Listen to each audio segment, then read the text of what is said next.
prometido, dando a prova do seu grande amor. O Senhor vai voltar de novo, seu poder e glória Ele traz, a fim de buscar o seu povo, que não vai sofrer nunca mais.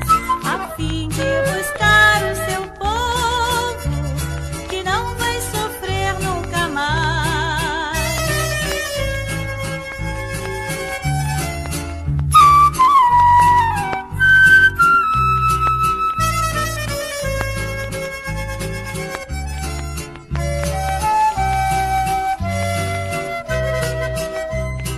Vamos, irmãos, lutar confiantes, combateremos o poder do mal, não recuando um só instante, que nossa vitória será eternal.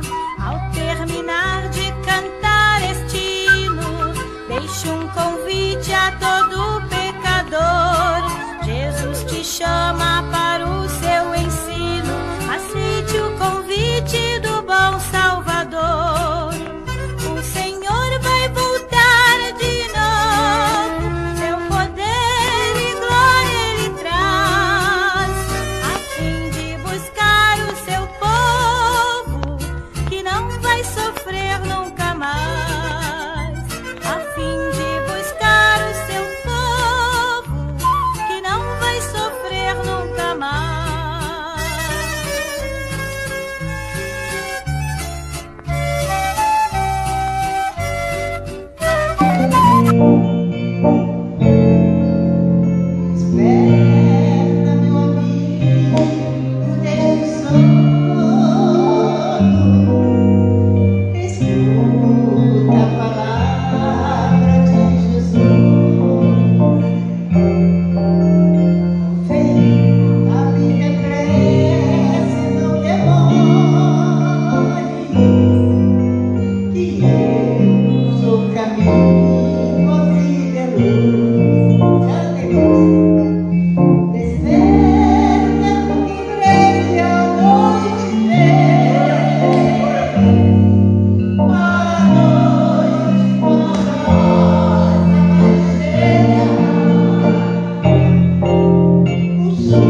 na presença de Deus derramar,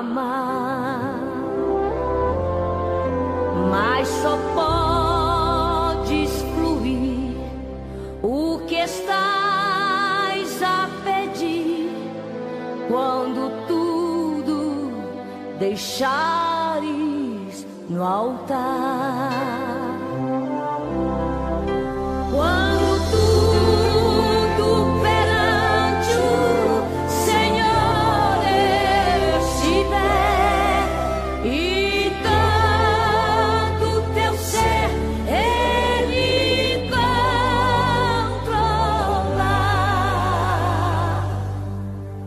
só então hás de ver que o Senhor tem poder quando tudo deixares no altar.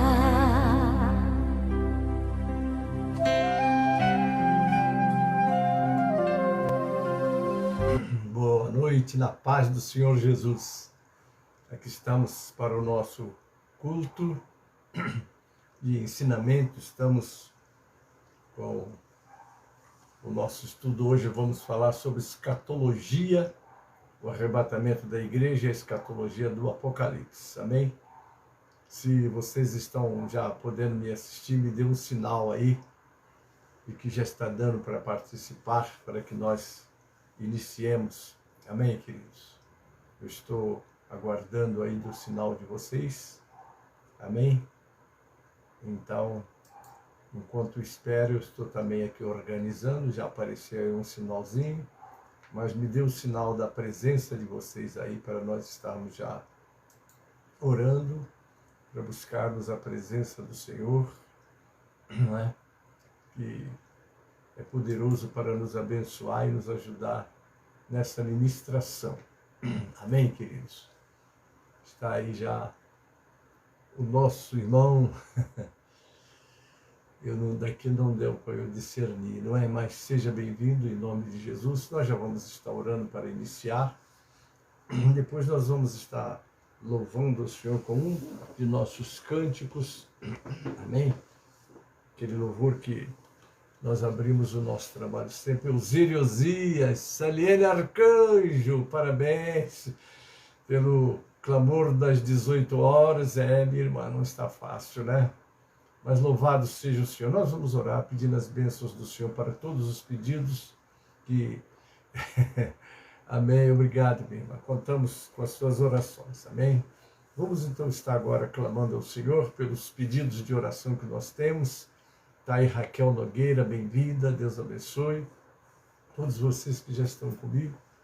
Que a mão do Pai poderoso esteja abençoando vocês. Amém, queridos? Vamos orar. Pai Celeste, entramos na Tua presença, ó Pai, em nome de Jesus, o nosso Salvador, o nosso Senhor, o nosso amigo certo das horas incertas das nossas vidas. Agora, ó Pai, estou te pedindo pelo nosso caderno de oração, com todos aqueles pedidos que ali passaram, Pai, eu quero te apresentar, pedir a Tua intervenção, Senhor, também por aqueles pedidos que serão ainda colocados durante essa live, Senhor, que as Tuas mãos poderosas estejam sobre cada um segundo a sua necessidade. Oramos pela nossa nação brasileira, pelos poderes que governam esta nação, Pai, pela Tua igreja que tem a missão de ser o sal e a luz da terra, Pai. Ajuda-nos para que possamos cumprir, ó Pai, a nossa missão, para se tornar Jesus conhecido de uma nação que às vezes vive até como se Deus não existisse, Pai. Mas a nós outros, Teus filhos, temos a missão de propagar o Teu nome, de viver conforme as instruções que nos destes para sermos luz e o sal da terra, Pai. Abençoa os irmãos que já estão comigo, aqueles que ainda vão entrar, aqueles que assistirão amanhã como uma mensagem matutina, Pai. Eu já entrego nas Tuas mãos, te rogando que as Tuas mãos estejam sobre nós, em graça e misericórdia, Pai.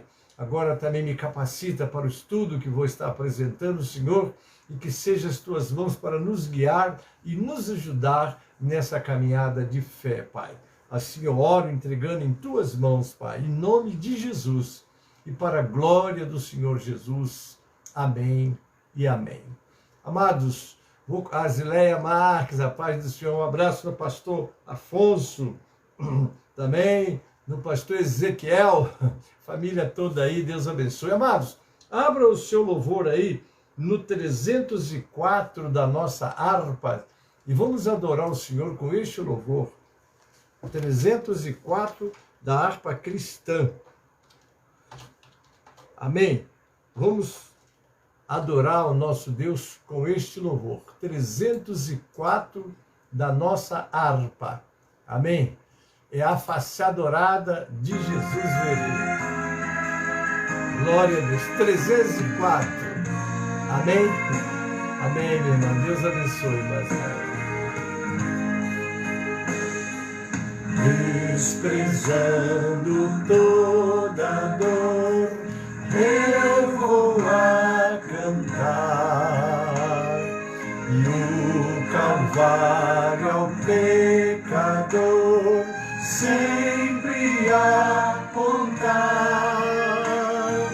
Flechas transpassaram-me, padeci grande dor, mas Jesus, minha luz, fez-me vencer. Afonso Marques, um abraço, querido. A face adorada de Jesus verei. Aleluia! Como a greia amada, no céu estarei, na mansão dourada, hinos vou cantar. A Jesus, minha luz, que me quis salvar. Pode a noite escura ser, nos servir Jesus, mas clamando com poder, brilhará a luz. Move os laços de Satã, todos me cercar. Creuso Israel da Silva, paz do Senhor, bem-vindo, querido.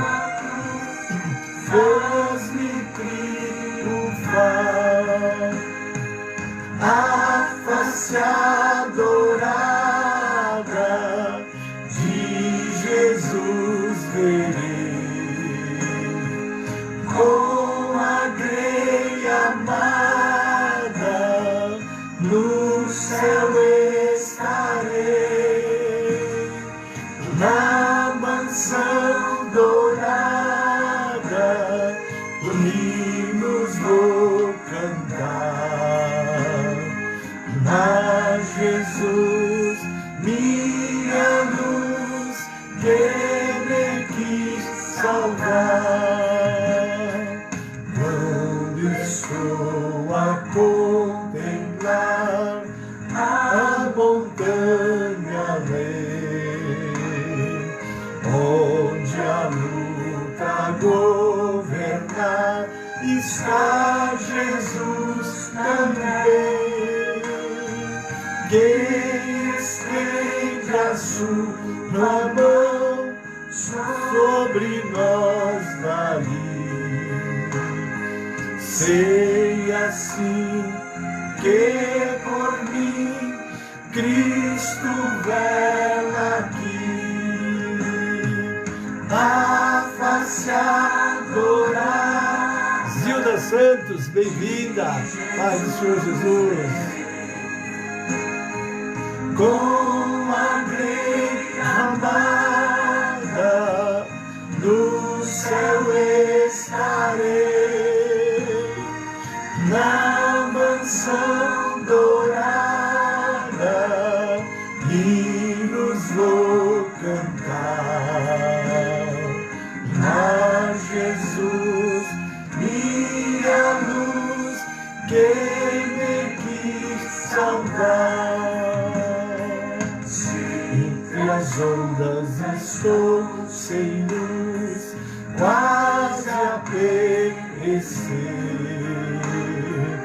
Meu piloto é Jesus, pode me valer. O meu barco guia bem pelo bravo mar. Sim, Jesus me conduz, posso sossegar. A face adorada de Jesus verei, com a greia amada no céu estarei, na mansão dourada hinos vou cantar. A Jesus, minha luz, que me quis salvar. Amém.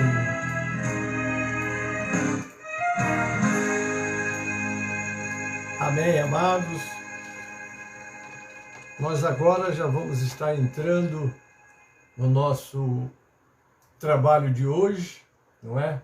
Hoje estaremos falando exatamente sobre o arrebatamento da igreja. E eu quero trazer para vocês exatamente o nosso preparo espiritual para essa jornada, não é? Nós estávamos estudando o livro O Arrebatamento da Igreja e a Escatologia do Apocalipse. Hoje nós vamos entrar estudando exatamente sobre escatologia. Vamos lá. O que é escatologia? É o estudo sistemático e lógico das doutrinas relativas às últimas coisas. Teologicamente falando, é chamado de escatologia e aborda assuntos tais como o arrebatamento da igreja, tribunal de Cristo, grande tribulação, milênio, bodas de Cristo, julgamento final, novos céus e nova terra e etc. Então é o assunto que nós estamos abordando com vocês.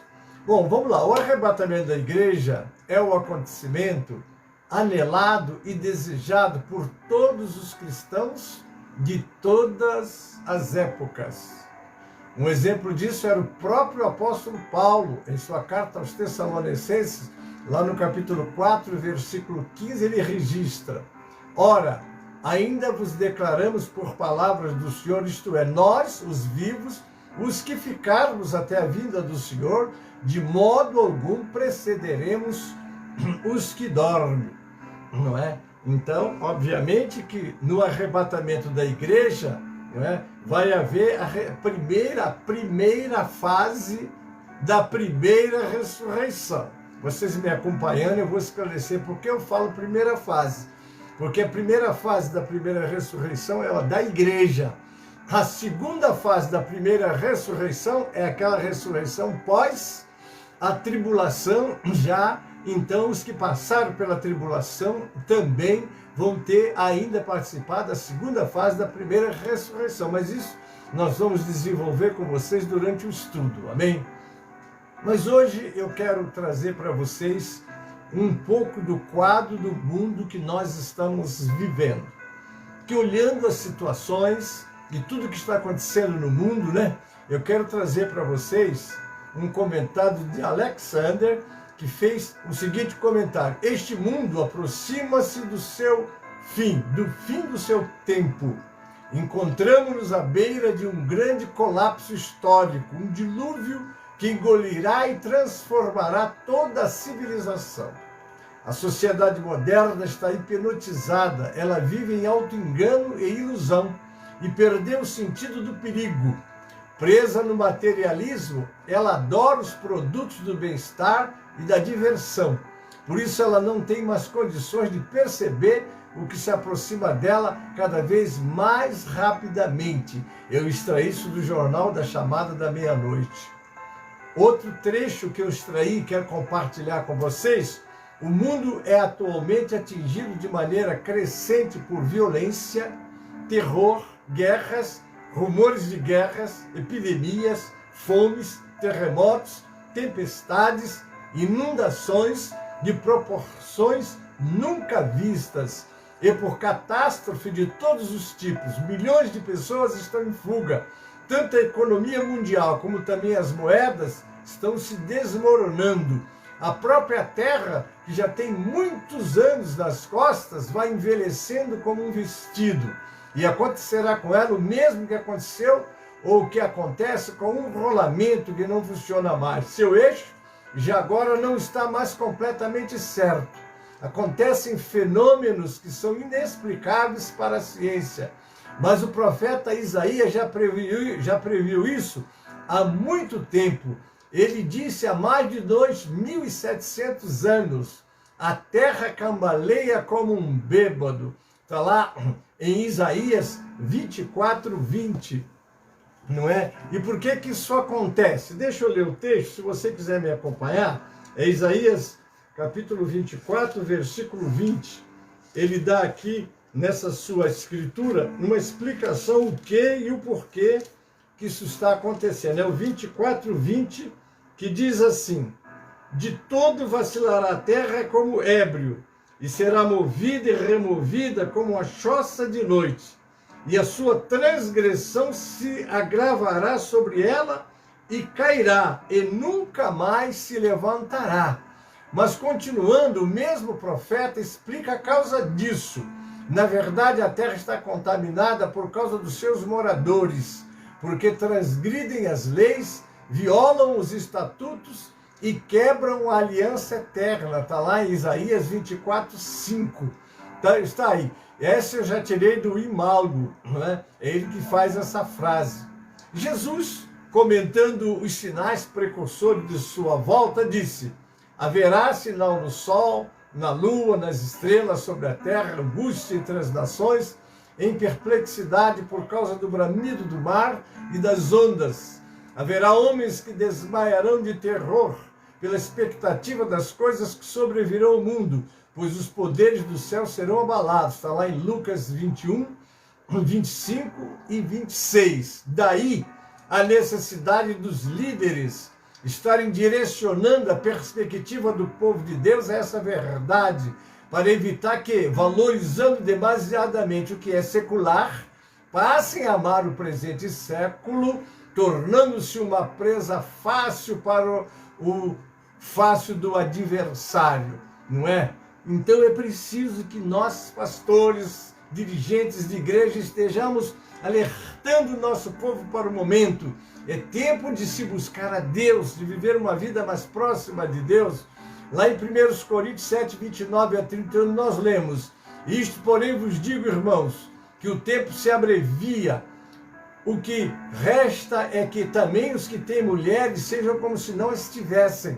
Deixa eu reportar um pouco esse texto que Paulo está falando, quando ele fala aconselhamento sobre casamento, na época que ele estava vivendo, não é? Que a perseguição à igreja era ferrenha e quase que não havia mais lares e famílias, sobretudo cristãs, que pudessem ter uma vida normal.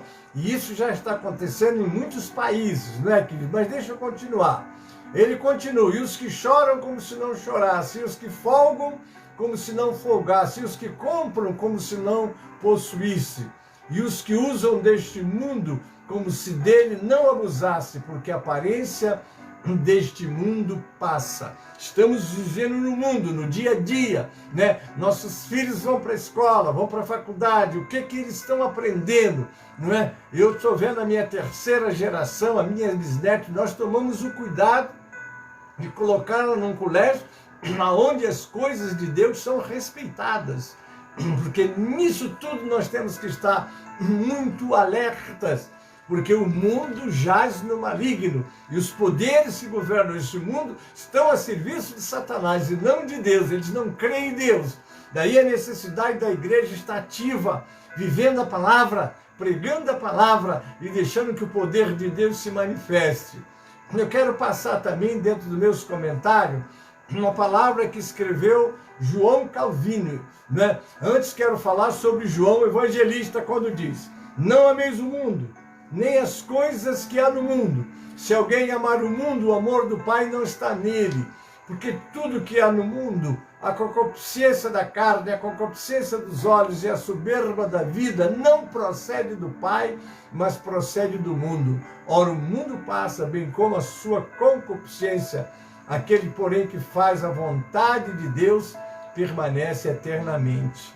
Paulo ainda nos alerta na carta aos Colossenses 3, 1-3, quando diz: portanto, se fostes ressuscitados juntamente com Cristo, buscai as coisas lá do alto, onde Cristo vive, assentado à direita de Deus. Pensai nas coisas lá do alto, não nas que são aqui da terra, porque morrestes, e as vossas vidas estão ocultas juntamente com Cristo em Deus. Quando Cristo, que é a nossa vida, se manifestar, então vós também sereis manifestados com ele em glória. Comenta o apóstolo lá no capítulo 12, 1 e 12. Rogo-vos, pois, irmãos, aqui eu vou falar um pouco do culto, porque o culto é o lugar que nos reunimos para sermos edificados, para sermos preparados, não é? Para viver no dia a dia uma vida separada. Vamos ver o que diz Paulo aqui em Romanos 12, 1 e 12. Rogo-vos, pois, irmãos, pelas misericórdias de Deus, que apresenteis o vosso corpo por sacrifício vivo, santo e agradável a Deus, que é o vosso culto racional. E não vos conformeis com este século, mas transformai-vos pela renovação da vossa mente, para que experimenteis qual seja a boa, agradável e perfeita vontade de Deus. Agora, a vontade de Deus, buscar a vontade de Deus, porque a vontade de Deus, a nossa vontade, elas não andam de acordo. Para a vontade do homem andar de acordo com a vontade de Deus, é preciso que ele renuncie à sua vontade. Porque a nossa carne, o nosso corpo, ele é torpedeado por ofertas e acaba sendo influenciado. E hoje, se não vigiarmos, nós estamos fazendo o que o mundo faz sem Deus, e às vezes até copiando coisas, por isso não conformar. Conformar é da forma, não é? Mas lá em Tessalonicenses, 1 Tessalonicenses 4, 3-5, ele vai explicar qual é a vontade de Deus. Continuando, Paulo registra: porque esta é a vontade de Deus, a vossa santificação, que vos abstenhais da prostituição, que cada um de vós saiba possuir o seu vaso em santificação e honra, não na paixão da concupiscência como os gentios, que não conhecem a Deus. E conclui: não atentando nós nas coisas que se veem, mas nas que não se veem, porque as que se veem são temporais, e as que não se veem são eternas. Não é? E aí eu fico pensando, queridos, que a nós, os cristãos, foi confiado a nós levar este mundo a conhecer a Deus. Porque o mundo vive em engano, o mundo vive em ilusão, mas quando eles deixam este mundo, eles pisam na eternidade. Então eles veem o quanto eles viveram afastados do Criador, sem se prepararem para este momento, que é o encontro com o Senhor. Então eu falo agora como que um alerta para nós. Foi confiado por Deus aos ministros que apacentem e que mantenham viva esta perspectiva em seus rebanhos. Lá em Tito 1-3, 2 Timóteo 3, 1-5. Eu quero falar sim agora, trazendo um pouco da experiência de Calvino para nós, da edificação que é segundo a piedade. Calvino, as pastorais. A palavra piedade quer dizer amor e respeito às coisas de Deus, às coisas religiosas. Amém? Vamos lá, o conselho de João Calvino nas pastorais. O ministro deve buscar a edificação que é segundo a piedade, pois a piedade é o ponto de partida, o meio e o fim do viver cristão. E onde ela é completa, não existe lacuna alguma. A conclusão é que devemos concentrar-nos exclusivamente sobre a piedade, pois quando tivermos alcançado, Deus não requererá de nós nada mais. A piedade para Calvino consiste em promover a igreja, o contato, a união com Deus, em manter o culto divino e em requerer reverência pelas coisas sagradas. Você entrou no templo, irmãos? Ah, mas aqui é templo. Igreja somos nós, irmãos. Vamos corrigir isso aí. Igreja somos nós somos membro do corpo, nós não somos o corpo, nós somos uma partícula do corpo. A igreja é quando nos reunimos, aí que estamos então como igreja, amém? Isso tudo precisamos guardar. Tem pessoa que não congrega, porque se a igreja sou eu, não preciso ir na igreja, porque eu já sou igreja. Tire essa mentalidade errada de você. Você não é igreja, você é um membro da igreja. Para você estar na igreja, você está reunido. Não confundir igreja com templo, porque a igreja pode estar reunida em qualquer lugar onde tiver 2 ou 3. Aí a igreja está reunida, como Jesus disse: onde estiverem 2 ou 3 reunidos em meu nome, aí estou eu no meio deles. Mas você sozinho, sem congregar, não. Não devemos deixar a nossa congregação como é costume de alguns. Muito cuidado com essas ideias. Congregar foi Deus, foi Jesus quem instituiu a igreja e colocou Pedro para pastoreá-la. Isso quer dizer que você tem que ter um pastor cuidando da sua vida, aquele que tem temor de Deus e usa como ferramenta de ensino a palavra do Senhor. Amém? Mas vamos continuar. Comentando a expressão em Tito 1:1, Calvino diz que o alvo único da piedade é promover o culto divino correto e manter a religião genuína entre os homens. De fato, a piedade é comparada à grande fonte de riqueza, visto que é através dela que nos tornamos não só herdeiro do mundo, mas também capacitados para desfruto de Cristo e de todas as suas riquezas. Agora, eu trouxe para vocês como cultuar, irmãos. Eu tenho chamado a atenção na igreja que presido e no ministério também com os meus pastores, colegas, de modo que aprendamos a cultuar a Deus. Hoje eu vou trazer instruções que eu captei, coletei, para mostrar a vocês o que é de mais importante com respeito ao culto. Vamos lá. Como cultuar? Não é raro ouvir que a joia que falta na coroa do cristianismo evangélico dos nossos dias é a adoração. Não esqueça da instrução de Jesus. Os verdadeiros adoradores adorarão o Pai em espírito e em verdade, porque o Pai em espírito importa que o adoremos em espírito e em verdade. Irmãos, hoje nós temos feito do culto a Deus alguma coisa muito longe do que é um culto. Vamos aprender hoje com a palavra do Senhor, amém? Poucos têm parado para perguntar qual seria o objetivo principal das reuniões da igreja: adorar ou evangelizar e aprender. Vamos lá. Creio que muitos pensam que tudo o que acontece nos cultos é ato de cultuar, de modo que não há necessidade de nos preocuparmos a respeito da adoração. Percebe-se então que adorar a Deus requer que aquele que se aproxima do Senhor, vamos aprender isso aqui, para adorá-lo, guarde-se de uma vida pecaminosa. Primeiro, guarde-se de uma vida pecaminosa, indiferente aos seus mandamentos, porquanto sua adoração será sem sentido, será uma falsa adoração, mesmo que os atos sejam completos. Se Deus quer verdadeiros adoradores, ele só se alegra com aqueles que correspondem às suas exigências. Você traz o teu vaso para adorar, o vaso é você. Como é que ele está? Qual é o nível espiritual de comunhão com Deus, de comunhão com os irmãos? Como é adorar? Ele rejeita a liturgia dos anciãos ou da denominação a qual pertencemos, se esta não for bíblica. Será que é bíblico o culto que nós desenvolvemos, do jeito que desenvolvemos? Vamos aprender isso aqui?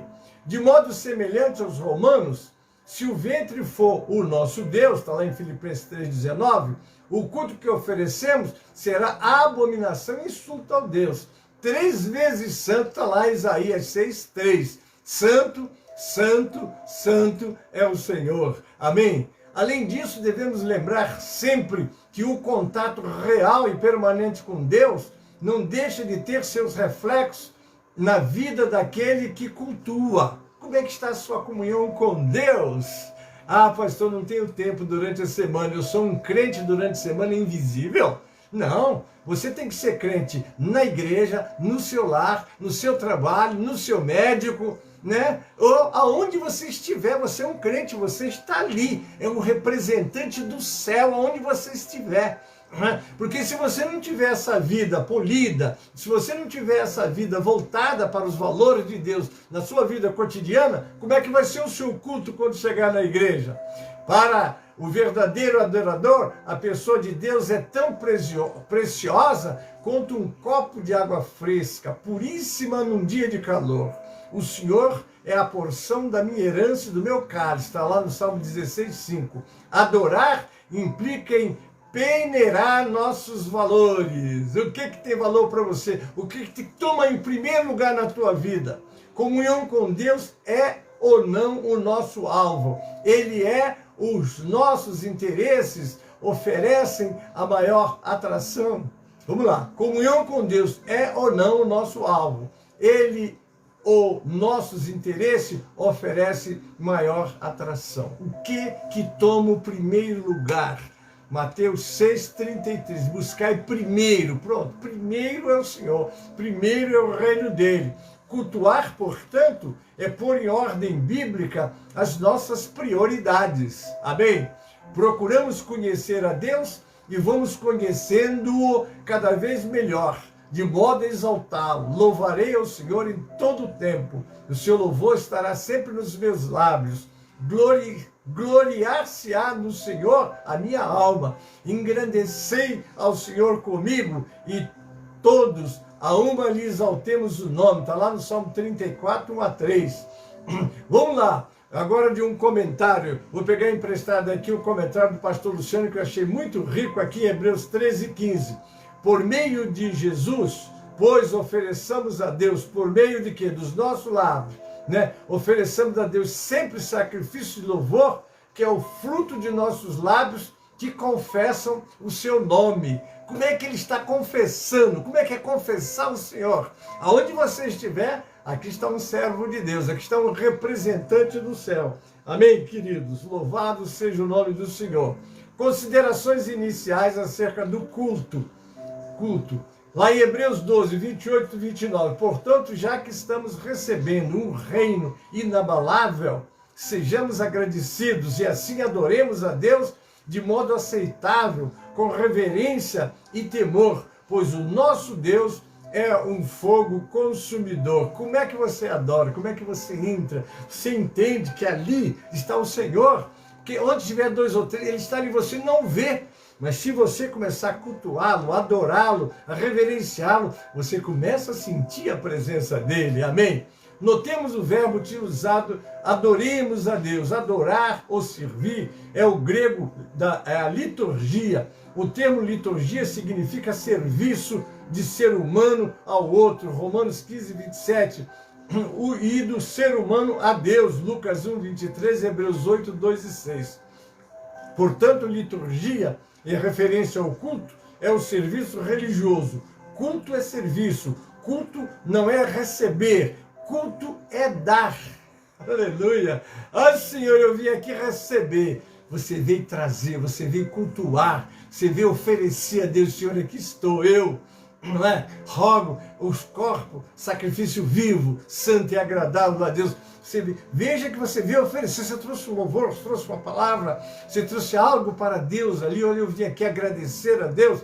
Quantos sobem no púlpito para agradecer? Olha, irmãos, eu vim contar e começa a contar os desastres. Irmãos, os desastres faz parte das nossas provações, mas as vitórias, eu gosto sempre que seja comentado e noticiado as vitórias, porque é elas que edificam. Amém? Então lá, o 13:15, por meio de Jesus, pois ofereçamos a Deus, né? O verbo oferecer significa colocar sobre o altar, trazer para o altar, oferecer. Amém? Você entra na igreja para oferecer, para agradecer, para adorar. Eu vim aqui te adorar, Senhor. Quantas coisas Deus te deu, né? Você chega à noite no culto do dia de semana, ou no dia do Senhor, primeiro da semana, no domingo, é dia de agradecer, de adorar, é dia de buscar, já que é o primeiro dia da semana, primeiro é o Senhor, meu primeiro dia eu vou consagrar ao Senhor. Hoje as pessoas vão ao culto para receber, mas quantos querem dar ou doar-se para a obra? Quantos querem servir? Eu vim aqui para ser servido. Queridos, nós vamos servir uns aos outros, servir aquele que vem em busca do Salvador. Normalmente dizemos, vamos ao culto. Está errado. Não vamos ao culto. É como se o culto fosse uma cerimônia a ser assistida. O correto é dizer, vamos cultuar. Aleluia, não é? Leia-se, vamos servir. O que você vem fazer? Eu vou na igreja, eu vou cultuar, eu vou adorar o meu Deus, eu vou agradecer o meu Deus, eu vou buscar dele a sua proteção e graça também, mas já entro agradecendo. Precisamos adorar, servir a Deus de modo aceitável, com reverência e temor, pois o nosso Deus é um fogo consumidor. Temos adorado a Deus com reverência e temor? Como é que você entra na casa de Deus, meu Pai? Louvado seja o Senhor. Contamos, eu quero te ver, Senhor, eu quero subir ao Monte Santo. A gente canta, né? Amém. Será que sabemos o que significa ver a Deus? Aleluia. Isaías, quando viu a manifestação da presença de Deus, deu um brado, ai de mim. Ele viu. Amém. Manoá, pai de Sansão, quando percebeu que vira o anjo do Senhor, temeu, certamente morreremos, porque vimos Deus, né? Os santos que viram algum tipo de manifestação da glória de Deus, temeram e tremeram. E nós teremos coragem de dizer, quero te ver, Senhor, não é? Louvado seja Deus. Sabemos o que significa estar na presença de um Deus santo.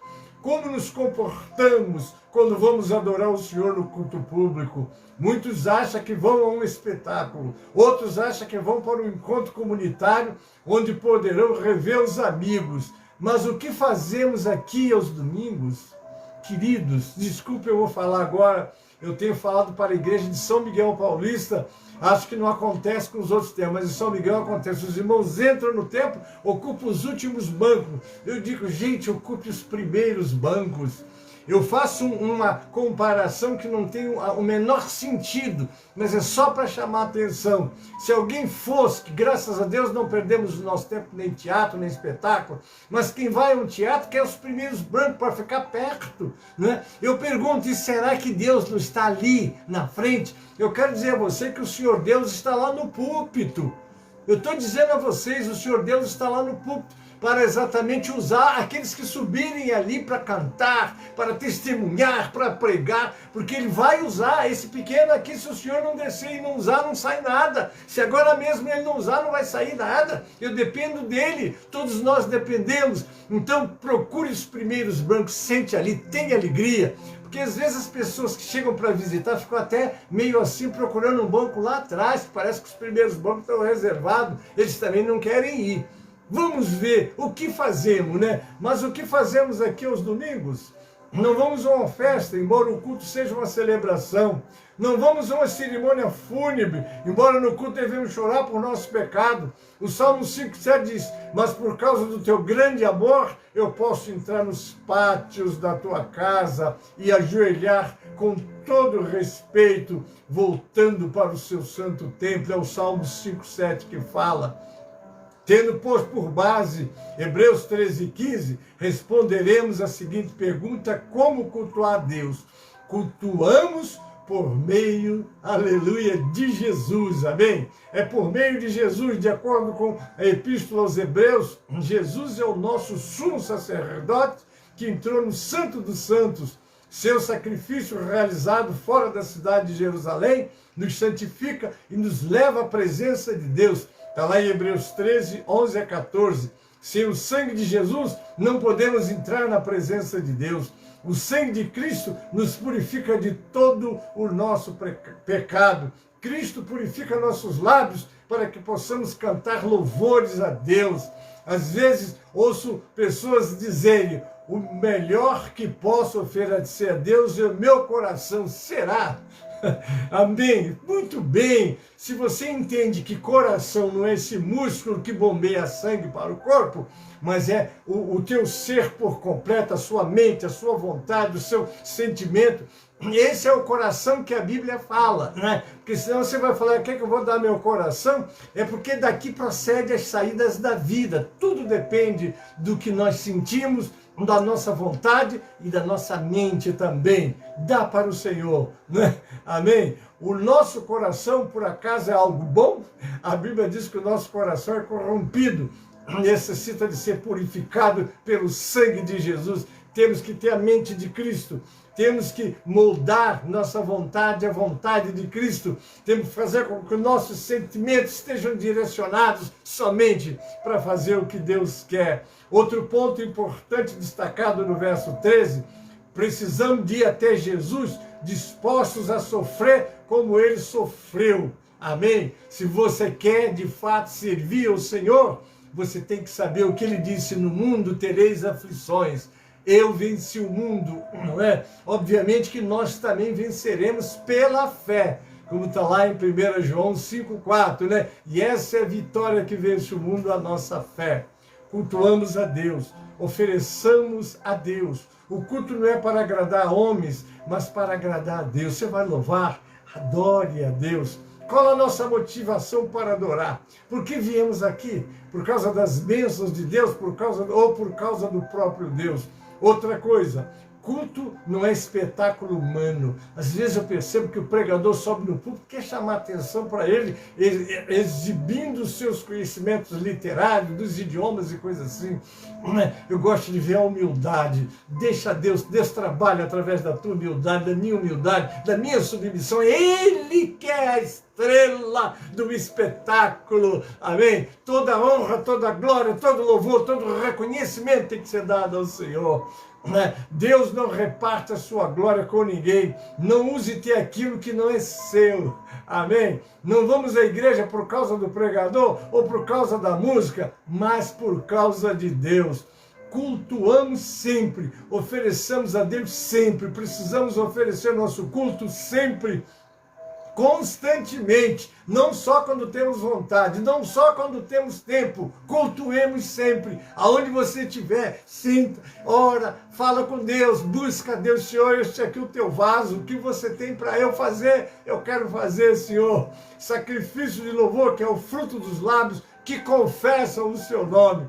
Os israelitas do Antigo Testamento ofereciam sacrifício de animais como forma de culto a Deus. Na nova aliança não oferecemos mais tais sacrifícios, porque Cristo é o Cordeiro de Deus que se sacrificou por nós. O sacrifício do culto na nova aliança é o nosso próprio corpo. Está lá em Romanos 12:1. Não se trata de um mero ritual, trata-se antes de honrar a Deus através da nossa vida. Não vamos a um altar, nós somos o altar. Vou repetir, não vamos ao altar, nós somos o altar. Vós sois o templo do Espírito Santo de Deus que habita em vós. Para que ele habita? Para te usar, para louvar a Deus, para ganhar almas para o Senhor e para ter uma vida de glória na presença do Senhor. Amém, queridos? Louvado seja o sacrifício de louvor. São louvores que expressam nossa gratidão a Deus por quem Ele é e pelas bênçãos derramadas sobre nós. Voltemos nossa mente novamente, Hebreus 10:28. Sejamos agradecidos e assim adoremos a Deus de modo aceitável. O louvor que cantamos a Deus é resultado, é fruto de lábios que confessam o seu nome. Não se trata, é claro, de um louvor só dos lábios. Veja Isaías 29:13. Confessar o nome de Jesus é reconhecer de todo o coração a sua grandeza. O louvor que sai dos lábios procede do coração quebrantado na presença de Deus. Está no Salmo 50, 14 a 23, no Salmo 51, 17. Amós 5, 23 e 24. Afaste de mim o som das suas canções e a música das suas liras. Ao invés disso, corra a retidão como um rio, a justiça como um ribeiro perene. Quebrantemos nosso coração antes de adorar o Senhor. É descer, se humilhar. Eis-me aqui, Senhor, faça de mim um instrumento nas tuas mãos. Reitero, não vamos ao altar, somos o altar. Amém? Como está a nossa vida com Deus? Há pecados em nossa vida que precisam ser confessados? Quais as atitudes que precisamos mudar? Tenhamos um momento de oração agora. Aleluia! Quebrantemos nosso coração na presença de Deus. Avaliemos que tipo de culto temos oferecido a Deus. Isso é muito sério, irmãos. O meu tempo já está indo, né? Mas deixa eu ir mais um pouquinho, eu já encerro. Do falso culto que leva a piedade à ruína. Calvino observa que é através do falso culto que a verdadeira piedade é levada à ruína. Como é que nós estamos cultuando? Aqui está o sistema, aqui está a instrução. O Espírito Santo na nossa vida, o louvor é aquilo que mostra que é uma vida transformada que está na presença de Deus. Se, como vimos, alvo do ministro fiel é conduzir os crentes à verdadeira piedade e por meio dela estabelecer o verdadeiro culto, o ensino dos falsos mestres é aquele que faz a piedade depender de exercícios externos. Irmãos, eu fico apavorado de culto, das pessoas entram rodopiando, cadê o louvor, cadê a palavra, cadê a manifestação, cadê a glória de Deus? Chama muita atenção, esse vaso é um vaso de fogo. Há vasos que chamam mais atenção do que Deus. Aonde está a adoração ao Deus vivo, ao que liberta, transforma? Irmãos, em nome de Jesus, o qual substitui o culto espiritual a Deus por gesticulações corporais e assim adultera sua genuína pureza. E então inclui todos os métodos inventados pelos homens para apaziguar ou obter seu favor, pervertendo e profanando assim o culto espiritual de Deus e, consequentemente, afastando as pessoas da verdadeira piedade. Estes falsos mestres são aqueles que exibem uma máscara de piedade ou aparência de piedade, ao exibirem uma santidade forjada. Estão agindo em imitação do diabo, porque Deus jamais é adorado corretamente através de meros ritos externos. Cuidado com o paganismo. Esse culto externo é uma medicina inútil, por meio da qual os hipócritas tendem a mitigar, quer dizer, abrandar, suavizar suas dores, ou melhor, um curativo sobre o qual as más consciências ocultam suas feridas, sem qualquer valia, a não ser para agravar mais ainda a sua própria ruína. Quanto a esses falsos mestres, o pastor deve ter dobrada atenção, porque o maior dano que os homens perversos podem causar é quando se infiltram no rebanho sob o pretexto de confessar a mesma fé. E ainda em relação a essas falsas doutrinas, embora Calvino não utilize essa expressão, o que me vem à mente é a comparação com um perigoso câncer, pois ele transmite essa ideia ao dizer que se uma vez lhe dermos boas-vindas, logo se estenderão até que haja destruído completamente a igreja. Visto que o contágio é assim tão destrutivo, devemos atacá-lo imediatamente e não esperar que adquira resistência pelo progresso, porque então será demasiado tarde para qualquer assistência. Paulo, escrevendo a segunda carta aos Coríntios 11, 1-3, registra: tomara que me suportasses um pouco na minha loucura, suportai-me, porém, ainda, porque estou zeloso de vós, com o zelo de Deus, que tenho-vos preparado para vos apresentar como uma virgem pura ao marido, a saber, Cristo. Mas temo que, assim como a serpente enganou Eva com a sua astúcia, assim também sejam de alguma sorte corrompidos os vossos sentidos e se aparte da simplicidade que é em Cristo. Hoje a igreja de Jesus Cristo se encontra presa a uma deformação, uma deformadora crise de identidade, e os ministros são vítimas do seu impacto. A história não oferece direção à igreja, porquanto mudanças tão radicais jamais ocorreram antes. Por conta disso, um tumulto enorme na vida da igreja se observa por toda parte.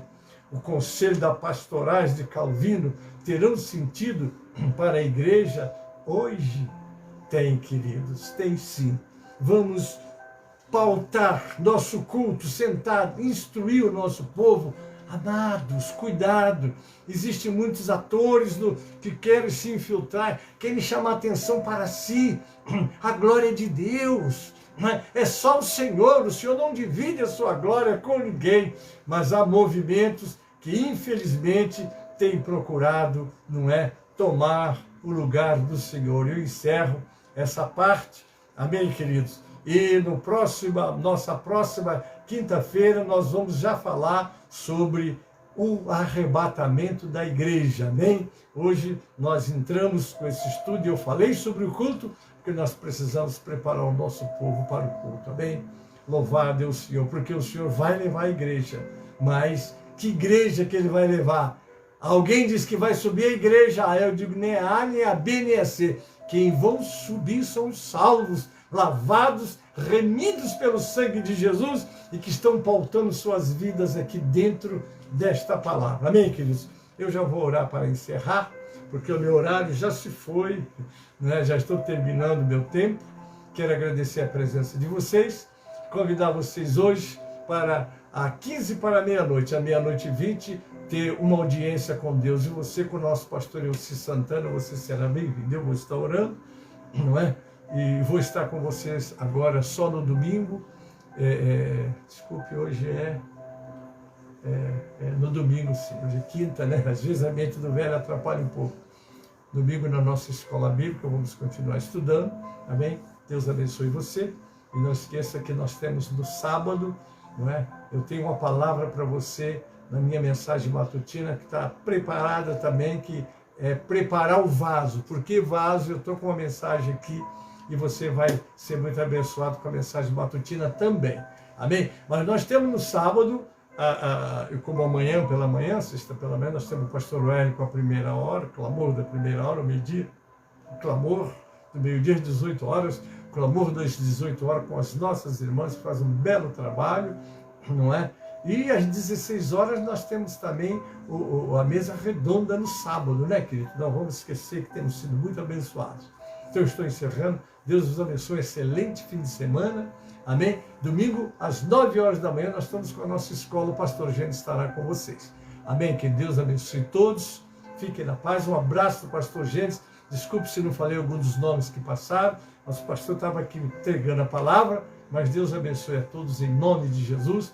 Eu agora oro e volto só agora no domingo pela manhã, às 9 horas, diretamente. Amém? Pai Celeste, obrigado pelos momentos que passamos meditando na Tua Palavra, sobretudo como cultuar, um culto que agrada a Deus, um culto que adore a Deus, um culto que louve a Deus. Obrigado, Pai. Entrego Teus filhos que estão comigo nas Tuas mãos, aqueles que vão estar pela manhã na mensagem matutina, entrego também nas Tuas mãos. E os pedidos que porventura tenham sido colocados ou que serão colocados, eu já estou entregando nas Tuas mãos, pedindo a Tua resposta. Eu oro e agradeço, em nome de Jesus, e para a glória do Senhor Jesus. Amém e amém. A graça do Senhor Jesus e o amor de Deus, o nosso Pai, a comunhão e as consolações do Espírito Santo seja convosco e com todo o povo de Deus que está na terra. Amém e amém. Deus abençoe a todos. Eudásia, bem-vinda. Deus te abençoe. Amém. Fiquem na paz.